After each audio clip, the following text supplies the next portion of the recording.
सूबा KP एक बड़ा अजीम सूबा है। मैंने हमेशा अपनी तकारीर में कहा कि ये पाकिस्तान के खूबसूरत तरीन सूबों में है, जहाँ पर बर्फ़ पोश पहाड़ हैं, वादियाँ हैं, खूबसूरत इलाके हैं और उसके साथ इंतहाई दलेर गयूर अवाम हैं। चाहे वो कबायली अमायदीन हैं, चाहे वो पेशावर का, जनूबी अजला का, जहाँ से भी उनका ताल्लुक़ है, KP के अवाम बहुत दलेर गयूर और बड़े गैरतमंद कौम हैं। आपने 1947 में रेफरेंडम में पाकिस्तान का भरपूर साथ दे के साबित किया कि आप वाकई पाकिस्तान के बहुत बड़े हामी थे। पाकिस्तान की तरक्की और खुशहाली के लिए बड़े और कड़े फैसले करना होंगे। चारों सूबों की क़यादत को बुलाएंगे और बैठकर बात करेंगे कि पानी कैसे ज़ख़ीरा करना है। वज़ीर आज़म शहबाज शरीफ का पेशावर में जरगा से खिताब। जरगा में field marshal Syed Asim Munir, governor और वज़ीर आला खैबर पख्तूनख्वा, कबायली अमायदीन, अरकान पार्लियामेंट की शिरकत। वज़ीर आज़म ने कहा कि भारत ने पानी रोका तो अंजाम भी देख लेगा। मोदी अपने जख्म चाट रहा है, कभी पानी तो कभी गोली की धमकी देता है। फील्ड मार्शल की क़यादत में पाक फौज ने जो सबक सिखाया वो क़यामत तक नहीं भूलेगा। अब अगर फिर जारहियत की तो फिर उसे फिर से सबक सिखाएंगे। पानी के एक एक कतरे पर पाकिस्तान की आवाम का हक है। वज़ीर आज़म ने कहा खैबर पख्तूनख्वा की अमन के लिए दी जाने वाली कुर्बानियाँ फरामोश नहीं की जा सकती। दहशत गर्दी के मुकम्मल खात्मे तक सूबे को फंड्स मिलते रहेंगे। NFC वार्ड पर पहली मीटिंग अगस्त में बुलाएंगे। बिलावल भुट्टो ज़रदारी का कहना है भारत ने पहलगाम वाक़े पर पाकिस्तान की शफाफ तहकीकात की पेशकश को मुस्तरद किया। भारत ने सरहदी हदूद की खिलाफ वर्जी की और शहरी आबादी को निशाना बनाया। पाकिस्तान ने जवाबी कार्रवाई में भारत के 6 तैयारे मार गिराई। बिलावल भुट्टो ज़रदारी की न्यूयॉर्क में प्रेस कॉन्फ्रेंस। कहा भारत पानी को बतौर हथियार इस्तेमाल कर रहा है। पानी रोक लिया जाए तो हम खामोश कैसे बैठेंगे। मोदी का मकबूजा कश्मीर और नेतन का फ़लस्तीन में जुल्म एक जैसा ही है। पाकिस्तान ने भारत के खिलाफ कोई जारहाना इकदाम नहीं किया। मुज़ाकरात ही अमन का वाहिद रास्ता है। पाकिस्तान हर किस्म की दहशत गर्दी की मजम्मत करता है। हमने दहशत गर्दी के खिलाफ जंग भी भारी कीमत चुकाई है। चीनी मीडिया को इंटरव्यू में कहा सच तो ये है कि भारत जंग हार गया। पाकिस्तान बातचीत के लिए तैयार है। भारत के इनकार से ये बात वाज़ेह है कि मौजूदा हालात साजगार नहीं।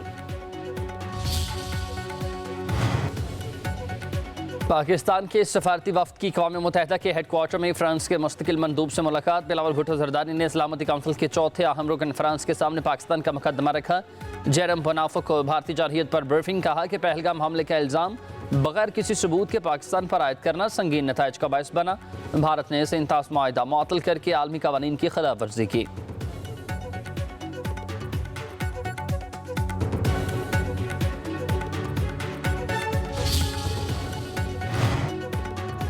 वज़ीर आज़म के मुआवने ख़ुसूसी तारिक फ़ातमी का दौरा रूस। वज़ीर ख़ारजा सरगई लारोफ से मुलाकात। तारिक फ़ातमी ने वज़ीर आज़म शहबाज शरीफ का सदर पुतिन के नाम खत भी हवाले किया। मुलाकात में तवानाई और तजारत समेत अहम अमूर पर गुफ्तगू। रूसी वज़ीर ख़ारजा को जनूबी एशिया की सूरत हाल से आगाह किया। कहा पानी रोकने और सिंतास मुआहदे की मुअत्तली से कशीदगी बढ़ेगी। रूसी वज़ीर ख़ारजा का पाकिस्तान के साथ दो तरफ़ा ताउन पर इत्मीनान का इज़हार।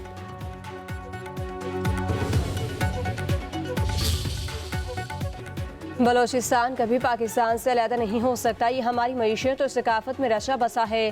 फितनल हिंदुस्तान के एजेंट बलोचिस्तान की तरक्की के दुश्मन हैं। भारत बलोचिस्तान में दहशत गर्दी का सरपरस्त है और पूरे खित्ते में अदम इस्तेहकाम की जड़ है।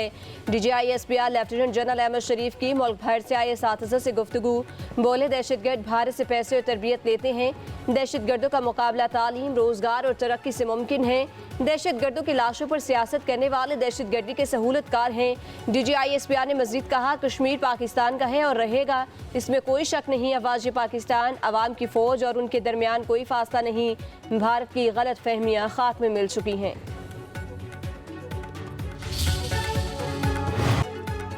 कराची की मलिर जेल से कैदियों के फरार पर सिंध हुकूमत का सख्त एक्शन। IG जेल खाना जात को ओहदे से हटा दिया गया। DIG जेल खाना जात हसन सातू मुअत्तल कर दिए गए। मोहम्मद असलम अली को DGI जेल खाना जात कराची तैनात किया गया है। वज़ीर आला सिंध मुराद अली शाह की ज़ेर सदारत इजलास में हम फैसले। ज़लज़ले के दौरान कैदियों को बाहर निकालने का फैसला गलत करार दे दिया। वज़ीर आला की मफरूर कैदियों को वार्निंग। कहा सरेंडर कर दे वरना ATC में केसेस चलेंगे। सीनियर वजीर शर्जील राम मेमन का कहना है 2 रुकनी कमेटी वाक़े की तहकीकात करेगी। कैदी फरार होने वाला मामला दहशतगर्दी से मुंसलिक नहीं था। जेल तोड़कर फरार होने वाले बड़े क्रिमिनल नहीं थे, इससे घबराने की कोई बात नहीं।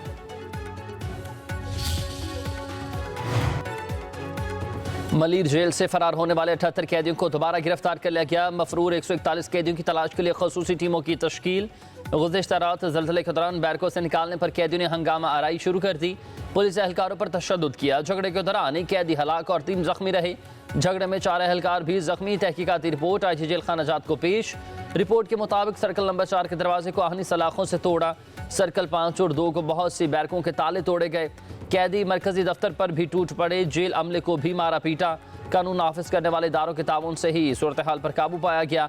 आईजी गुलाम नबी मेमन के मुताबिक मलीर जेल में 6000 कैदी हैं। मफरूर कैदियों की गिरफ्तारी के लिए सर्च ऑपरेशन जारी है। जेल के अंदर और अतराफ में सिक्योरिटी इंतजाम बढ़ा दिए गए।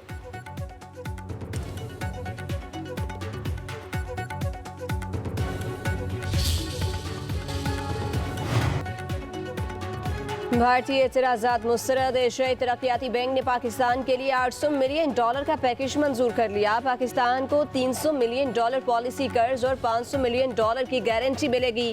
कर्ज तरक्याती मंसूबों के लिए नहीं बल्कि ज़र मुबादला के ज़खायर की सपोर्ट के लिए है। ADB की गारंटी से पाकिस्तान $1.5 अरब के गैर मुल्की कर्ज हासिल कर सकेगा। ADB में पाकिस्तान के नुमाइंदे नूर अहमद का भारत पर दहशतगर्दी की माली मुआवनत का इल्ज़ाम। उधर एशियाई बैंक से फंड्स की मंजूरी के बाद पाकिस्तान स्टॉक एक्सचेंज में तेजी। 100 इंडेक्स 1100 से ज़ायद पॉइंट्स के बाद 1,20,000 से बढ़ गई।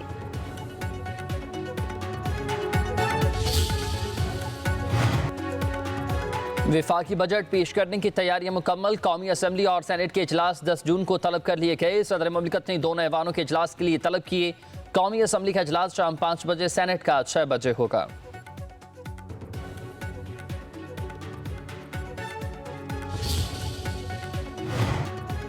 वज़ीर आला पंजाब मरियम नवाज की ज़ेर सदारत सूबाई काबीना का इजलास। सहाफ़ी कॉलोनी फेज़ 2 के लिए रोडा से ज़मीन की खरीदारी के लिए 40 करोड़ की grant Punjab journalist housing foundation को मुंतकिल करने की मंजूरी।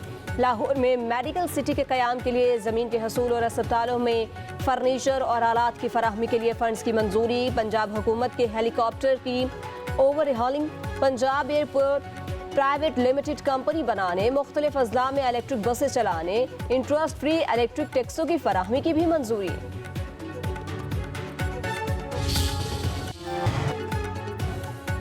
कराची में ज़ल्ज़ले के आफ्टर शॉक्स 1 जून से आज तक शहर कायद में 18 झटके रिपोर्ट। रेक्टर स्केल पर ज़ल्ज़ले की कम से कम शिद्दत 2.2 और ज़्यादा से ज़्यादा 3.6 रिकॉर्ड की गई।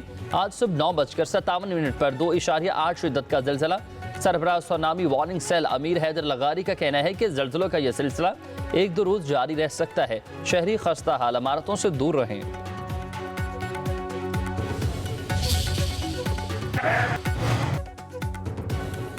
ईद कुर्बान करीब आते ही मवेशी मंडियों में खरीदारी तेज। किसी को मनपसंद जानवर मिल गया तो किसी की तलाश जारी। महंगाई के बायस जानवरों की कीमतों में इजाफे से शहरी परेशान। व्यापारी और खरीदारों में तकरार। फैसलाबाद की मवेशी मंडी में दराज कद बैलों की जोड़ी बादशाह और शहनशाह के चर्चे। मालिक ने 25 लाख रुपए मांग लिए।